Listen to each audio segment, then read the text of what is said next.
Hello po sa inyong lahat mga ka-crypto. Ako po si Pinoy Crypto Trader at sa video na ito ay atin pong pag-uusapan ang tungkol dito sa komento ni ka-crypto rito kung saan ay kumusta na po itong si Binance. Yan po ang ating pag-uusapan sa video na ito. Pero bago po tayo magpatuloy ay nais ko lamang po munang bigyang linaw ang aking disclaimer kung saan ang nilalaman po ng video na ito ay hindi po ito isang financial advice. For education and information purposes lamang po ang layunin nito. Maliban po dito ay nais ko na rin pong magbigay babala na wala pong kahit anumang group chat ang Pinoy Crypto Trader. Ayan. Wala po tayong latest na balita tungkol ngayon dito kay Binance dito po sa Pilipinas. Ayan. Pero masasabi ko po ay nananatiling black pa rin yung kanyang trading platform dito sa web. Ayan. Dito sa yung mga gumagamit ng browsers or dito po sa desktop. Ayan. Pero sa mobile application or sa mga cellphone ay available po siya. Marami pa pong nakakagamit kay Binance sa pamamagitan po ng kanyang mobile application. Kaso ang problema ay nagsisilipatan na po ang lahat sa ibang mga exchanges, particular sa mga local exchanges.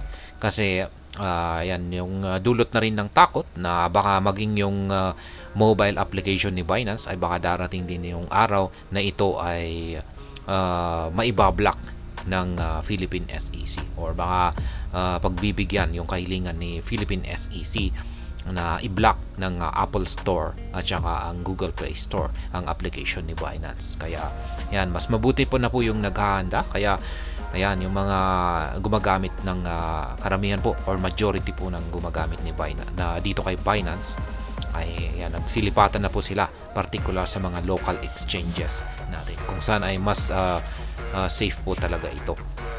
Kaya yun nga lang at marami po itong mga disadvantages katulad po ng mahal na transaction fee at iilan lamang po yung mga available coins na mapagpipilian natin. Kaya ayan, ngayon ay ang masasabi ko po rito, ayan, sa kalagayan ni Binance ay medyo wala pa tayong ideya kung magkakaroon nga ba ng pag-aayos ang dalawang panig. Pero yung pinakahuling balita po natin ay nagsalita na itong si Binance.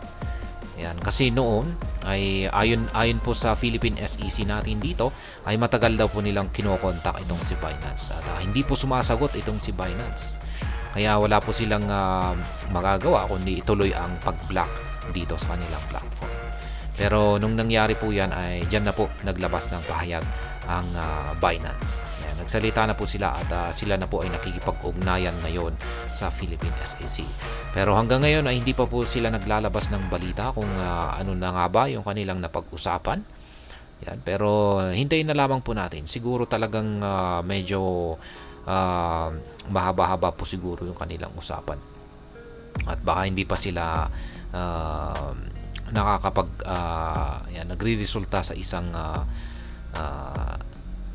magandang desisyon. Ayan. Pero sa tingin ko ay yung base naman po sa latest na pahayag ng Binance ay susubukan po nilang makakuha ng legit or ng license to operate dito sa Pilipinas. Kaya maganda po yan. Yan po yung inilabas na pahayag ni Binance nitong mga nakalipas na balita natin. Ayan. Kaso sa ngayon ay nagkakaroon po tayo ng problema ngayon. Kasi kasi pagdating po sa pagti-trade ay mas maganda po kasing gamitin yung web. Yan, yung desktop kasi mas malaki yung screen natin. Ayan, at mas madaling mag-trade gamit yung ating mouse. Ayan, at mas malinaw po para sa akin lamang ay mas madali po talagang mag-trade gamit ang desktop or laptop o yung web platform nitong si Binance kumpara sa mobile application niya. Mahirap po talagang mag-trade sa mobile application niya. Ayan, maliit pa yung screen unless na malaki po yung unless na ayan, gumagamit tayo ng tablet.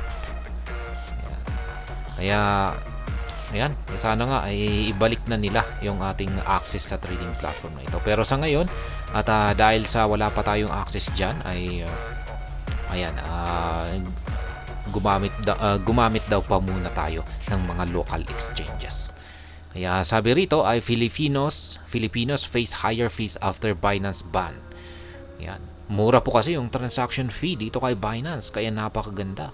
Pero pagdating po sa mga local exchanges ay ang tataas yung mga fees. Kaya yan po yung karamihan na reklamo ng lahat. At syempre, lahat po talaga tayo dyan ay mararamdaman natin, lalong-lalo na galing tayo kay Binance na nakasanayan na nating magbayad ng napakamurang fee, tapos biglang lilipat tayo sa mga exchanges na ang lalaki, ang mamahal ng kanilang transaction fee. With Binance ousted from the Philippines, traders based in the country now have to deal with higher trading fees and fewer crypto tokens to choose from, according to an executive working in the region. Ayan na. Kasi ang gusto po kasi talaga ng Philippine SEC ay gamitin natin yung sariling atin na mga local crypto exchanges na of course na registered. Ayan, or may license to operate. At marami naman po tayo dyan, mga local crypto exchanges. Yun nga lang, at ang tataas ng kanilang trading fees at konti lamang yung mapagpipiliin natin na mga crypto tokens dito.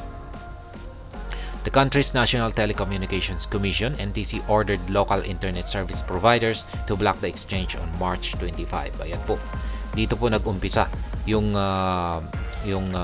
nawalan na po tayo ng access sa trading platform ni Binance. Nag-umpisa po ng March 25. Ayan. At sa tulong po ng NTC or National Telecommunications Commission ay ayan, nagawa po nilang i-block yung exchange ni Binance. Yan. Kasi itong National Telecommunications ay sila po yung nagre-regulate sa mga internet service providers. Kung pag hindi po susunod yung mga internet service providers dito sa utos ng NTC, ay syempre sila ay makakasuhan at magmumulta po sila. Kaya syempre, para maiwasan yan ay sumusunod na lamang sila. Kaya wag po nating sisihin yung mga internet service providers natin kasi sumusunod lamang po sila sa utos.